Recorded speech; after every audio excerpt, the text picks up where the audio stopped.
I know ऐसे बहुत सारे बच्चे हैं जिन्होंने अभी तक क्लास 12th केमिस्ट्री में कुछ नहीं पढ़ा है या बहुत ही कम पढ़ रखा है, एंड नाउ दे वांट कि हमें ऐसे टॉपिक्स पता चल जाएं क्लास 12th केमिस्ट्री के हर एक चैप्टर के, सो दैट हम लोग उन्हीं पे सबसे ज़्यादा फोकस करें एंड काफ़ी अच्छा खासा अभी से पढ़ के स्कोर कर सकें। तो सारे टॉपिक्स आज की इस वीडियो में मैं आप लोगों को बताने वाली हूँ, तो वीडियो को लाइक कर देना और वीडियो को लास्ट तक देखना है सो दैट कोई भी टॉपिक मिस ना हो।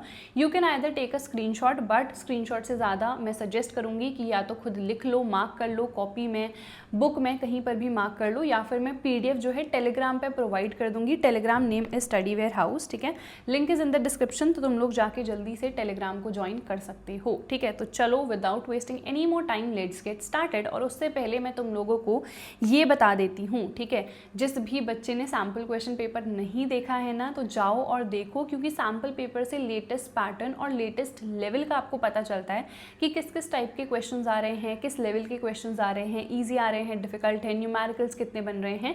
तो सैम्पल पेपर देखना बहुत ज़रूरी है। तो ये है हमारा पैटर्न। आप लोगों को पता है कि 70 नंबर का हमारा थ्योरी का पेपर रहता है और 30 मार्क्स हमारे जो हैं वो जाते हैं प्रैक्टिकल्स के। तो जो प्रैक्टिकल्स हैं वो भी उतने ही इंपॉर्टेंट हैं, ठीक है। प्रैक्टिकल्स को ऐसा नहीं सोचना है कि ठीक है चलो इग्नोर कर दो, प्रैक्टिकल्स पे भी हमें अच्छे तरीके से फोकस करना है, ठीक है।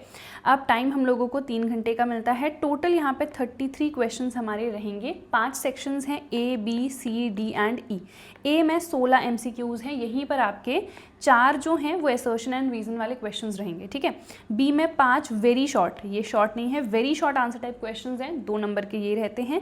7 हमारे पास शॉर्ट आंसर आएंगे सेक्शन सी में, 3 नंबर के ये रहते हैं। सेक्शन डी में हमारे पास केस स्टडी वाले क्वेश्चंस आते हैं, ठीक है। नाउ ये काफ़ी ज़्यादा इंपॉर्टेंट है, ये 4 नंबर का एक क्वेश्चन रहता है।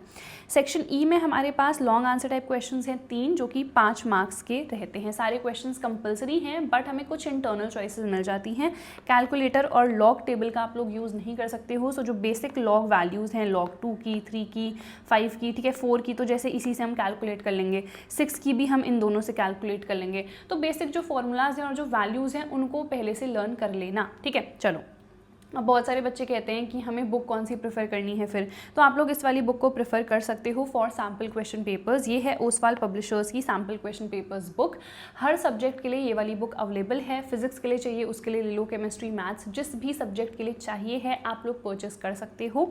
नाउ इनके ना जो PYQs हैं वो बेस्ट सेलिंग है, मतलब इतने ज़्यादा मैंने खुद ही रिकमेंड करे हैं तुम लोगों को, तुम लोगों ने खुद ही इतने ज़्यादा खरीदे हैं, क्योंकि वहाँ पर हर एक चीज़ मैंशनड है। एंड सेम चीज़ ना यहाँ पर इन सैम्पल पेपर्स भी गिवन है।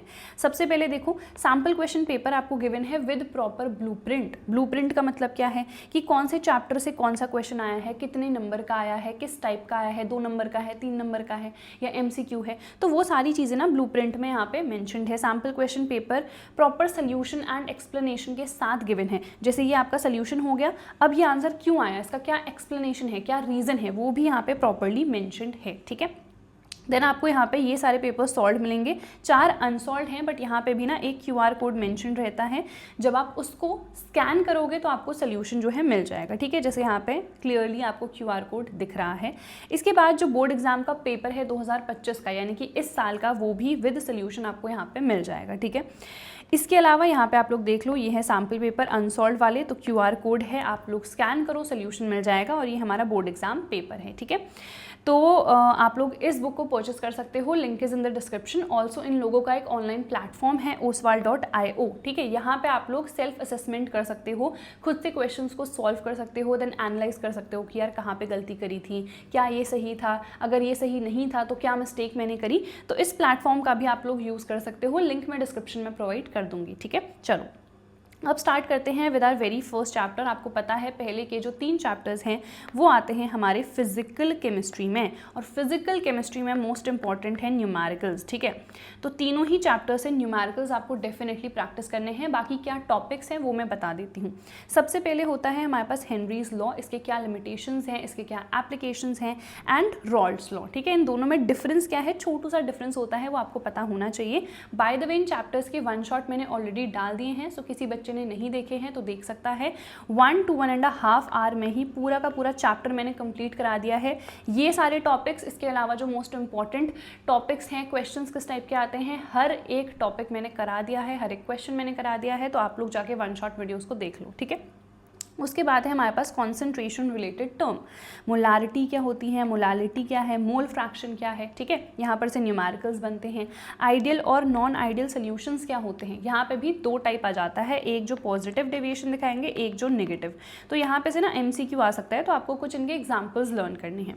देन कॉलिगेटिव प्रॉपर्टीज़ चारों ही वैसे तो काफ़ी ज़्यादा इंपॉर्टेंट है, ठीक है, बट इसमें मोस्ट इंपॉर्टेंट है ऑस्मोसिस, रिवर्स ऑस्मोसिस क्या है, डीसलाइनेशन ऑफ सी हम कैसे करते हैं। इसके अलावा जो हमारे पास relative lowering in the vapour pressure है, वहाँ पर से भी न्यूमेरिकल बन जाता है, ठीक है। उसके बाद हमारा वॉन ऑफ फैक्टर क्या आता है, क्या होता है, यहाँ पर से 1 नंबर का क्वेश्चन आ जाएगा, ठीक है। उसके बाद देखो नेक्स्ट है हमारे पास इलेक्ट्रोकेमिस्ट्री। तो सबसे पहले मोस्ट इंपॉर्टेंट है नर्स्ट इक्वेशन, यहाँ पर से बनते हैं लॉग वाले क्वेश्चन, ठीक है। तो यहाँ पर लॉग की वैल्यूज आपको लर्न करनी है। Then conductivity and molar conductivity क्या होते हैं, विद डाइल्यूशन ये कैसे इंक्रीज करते हैं या डिक्रीज करते हैं, विच मीन्स कैसे ये चेंज होते हैं। देन इज कोहलरॉश लॉ, ठीक है, जितने भी लॉज हैं, थ्योरम्स हैं, ठीक है, टेस्ट हैं, वो सारे के सारे केमिस्ट्री में इंपॉर्टेंट है। उसके बाद बैटरीज हमारे पास क्या होती हैं, 2 हैं, प्राइमरी और सेकेंडरी। जो सेकेंडरी बैटरीज हैं वो ज़्यादा इंपॉर्टेंट है, वहाँ पर रिएक्शन भी है, you guys have to remember, ठीक है। फ्यूल सेल क्या होती हैं एंड कोरोजन। अब कोरोजन यहाँ पे वो बिल्कुल बेसिक वाला नहीं है जो हम लोग 10th तक पढ़ते हैं। Now here it becomes a electrochemical process, an electrochemical process basically. तो किस तरीके से कोरोजन हो रहा है, कैसे हम उसको as an electrochemical process explain करेंगे, दैट यू शुड नो, ठीक है। देन है हमारे पास केमिकल काइनेटिक्स, बहुत ही इजी, बहुत ही बढ़िया चैप्टर है। ऑर्डर और मॉलिक्यूलरिटी क्या होता है, इन दोनों में डिफरेंस क्या है, ठीक है। Then rate law expression is very very important, क्या क्या फैक्टर्स हैं जो रेट ऑफ रिएक्शन को इफेक्ट करते हैं। टेम्परेचर है हमारे पास, कॉन्सेंट्रेशन है, प्रेशर है, जितने हैं आपको सारे पता होने चाहिए। फिर है इंटीग्रेटेड रेट इक्वेशन। नाउ यहाँ पर से बनते हैं आपके न्यूमेरिकल्स, तो this is a very important topic. Half life and इनके क्या फॉर्मूलाज हैं, 0 ऑर्डर के लिए एंड फर्स्ट ऑर्डर के लिए, ठीक है। Then pseudo first order reaction क्या होती है, नॉर्मल जो फर्स्ट ऑर्डर है एंड ये जो सूडो फर्स्ट ऑर्डर है, इन दोनों में डिफरेंस क्या है, ठीक है। एंड हमारे पास collision theory is also very important. Then आ जाते हैं हम हमारी इनऑर्गेनिक केमिस्ट्री में। सो इनऑर्गेनिक में हमारे पास 2 ही चैप्टर्स हैं, DNF block and coordination compounds, ठीक है। तो सबसे पहले ना जितनी भी जनरल प्रॉपर्टीज़ हैं इन ट्रांजिशन एलिमेंट्स की आपको ये देखनी है कि हमारे पास ट्रांजिशन एलिमेंट्स क्या होते हैं, किनको हम कहते हैं, और कुछ डी ब्लॉक एलिमेंट्स ऐसे हैं जिनको हम ट्रांजिशन एलिमेंट्स नहीं कह रहे हैं। सो क्यों नहीं कह रहे हैं, ठीक है। Then we have the lanthanoids and the actinoids. Then हमारे पास है KMNO4 एंड K2Cr2O7। तो इनकी प्रिपरेशन मेथड एंड इनकी जो भी प्रॉपर्टीज़ हैं, काफ़ी सारी रिएक्शंस हैं यहाँ पे, तो वो आपको देखनी है, ठीक है। देन कोऑर्डिनेशन कंपाउंड्स में आ जाओ, इसका अभी रिसेंटली ही मैंने 1 शॉट डाला है। तो नॉमेनक्लेचर मैंने ऑलरेडी करा दिया है कि कैसे हम नेम लिखते हैं, और अगर कोई नेम गिवन है, ठीक है, और वो कह दे कि इसका फॉर्मूला बनाओ, तो आप लोग फॉर्मूला कैसे बनाओगे, ये सब कुछ मैंने ऑलरेडी उस 1 शॉट में पढ़ा दिया है, ठीक है। देन मोस्ट इंपॉर्टेंट हमारे पास VBT और CFT, ये दोनों ही थ्योरीज हैं, एंड आइसोमेरिज्म, ठीक है। तो वहाँ पे मैंने आप लोगों को पढ़ाया है कि मेजरली हमारे पास 2 टाइप की होती हैं, ठीक है, 1, 2, फिर फर्दर ये भी 4 टाइप की हो जाती है, ये भी हमारी 2 टाइप की होती है, इसमें भी बहुत सारे एग्जाम्पल्स हैं। तो ये सब कुछ मैंने 1 शॉट में करा दिया है, आप लोग जाके देख लो।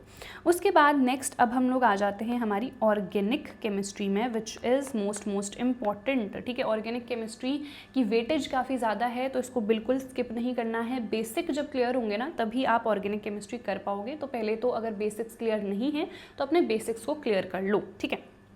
तो हैलो एल्केन्स एंड हैलोरीन्स हमारा पहला चैप्टर है। अच्छा, एक चीज़ मैं बता देती हूँ, पूरी ही ऑर्गेनिक केमिस्ट्री में मोस्ट इंपॉर्टेंट जितनी भी रिएक्शंस है वो है, बट जो मोस्ट इंपॉर्टेंट है वो है सारी की सारी नेम रिएक्शंस।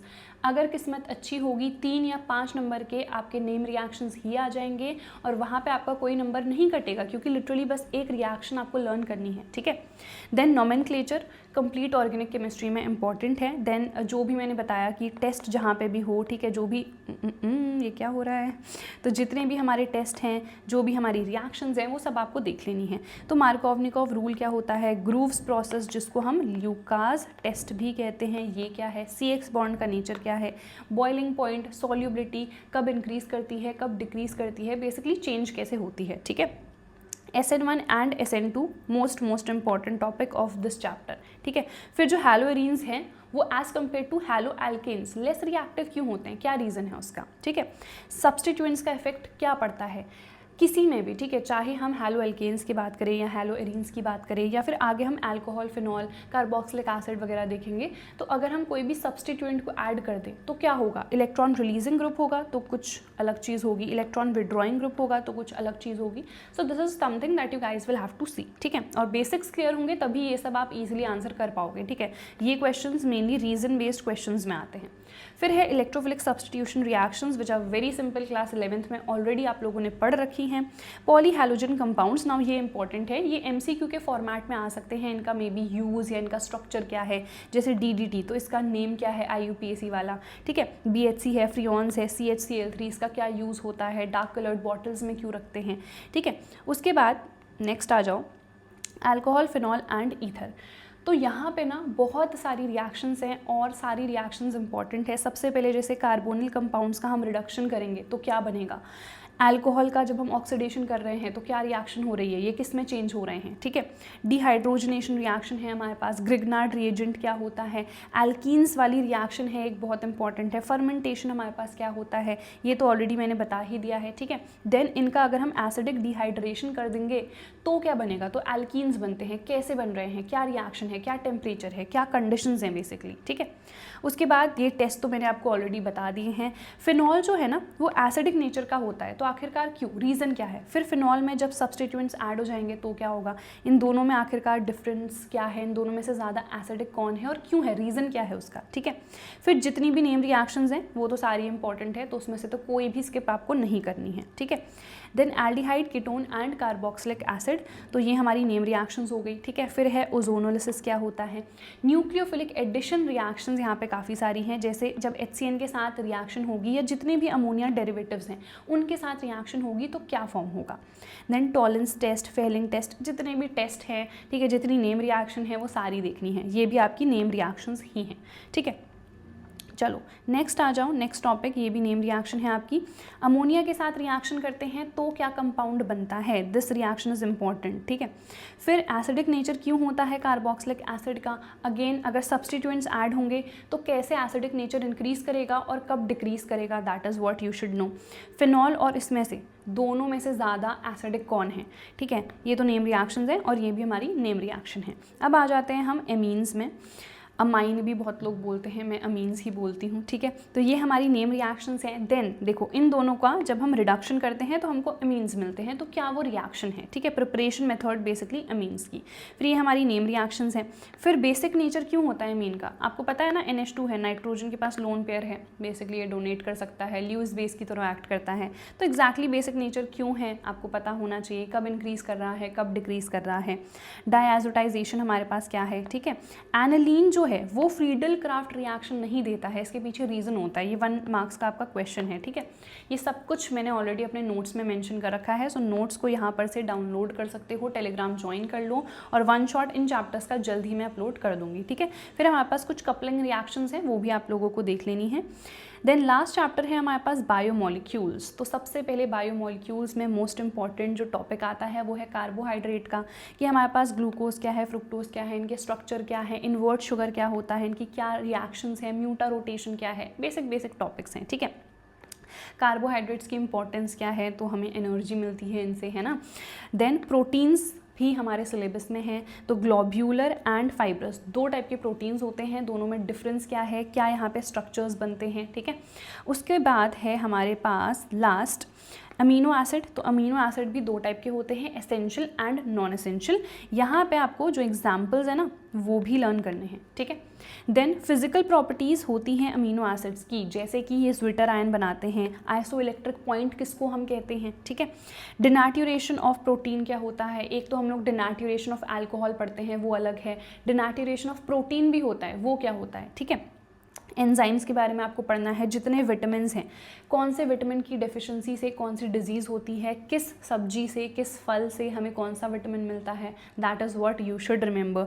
एंड हमारे पास लास्ट टॉपिक है न्यूक्लिक एसिड का, ठीक है। अब जो बायो वाले बच्चे हैं ना वो तो इस चैप्टर को ईजिली समझ जाएंगे, है ना, क्योंकि बायो में ये सब उन लोगों ने पढ़ रखा है। जो मैथ्स बैकग्राउंड वाले होते हैं उनको थोड़ी सी डिफ़िकल्टी होती है, बट पढ़ोगे तो ईजिली कर लोगे, क्योंकि जब इतने डिफ़िकल्ट क्वेश्चंस मैथ्स के कर ले रहे हो ना, तो ये तो बेसिक थ्योरी थ्योरी है, मुझे ट्रस्ट है तुम लोगों पे कि तुम लोग कर लोगे, ठीक है। तो ये सारे टॉपिक्स हमारे इंपॉर्टेंट हैं, इन सब से आपको क्वेश्चंस डेफिनेटली प्रैक्टिस करने हैं। वन शॉट्स केमिस्ट्री और मैथ्स के लिए ऑलरेडी मैंने अपलोड करना स्टार्ट कर दिया है, बाकी जो वन शॉट्स हैं वो भी मैं जल्द अपलोड कर दूंगी। सो अगर अभी तक आप लोगों ने चैनल को सब्सक्राइब नहीं करा है ना, तो जल्दी से सब्सक्राइब कर लो। एंड हम लोग मिलेंगे हमारी अगली वीडियो में। Till then bye everyone, take care and all the best.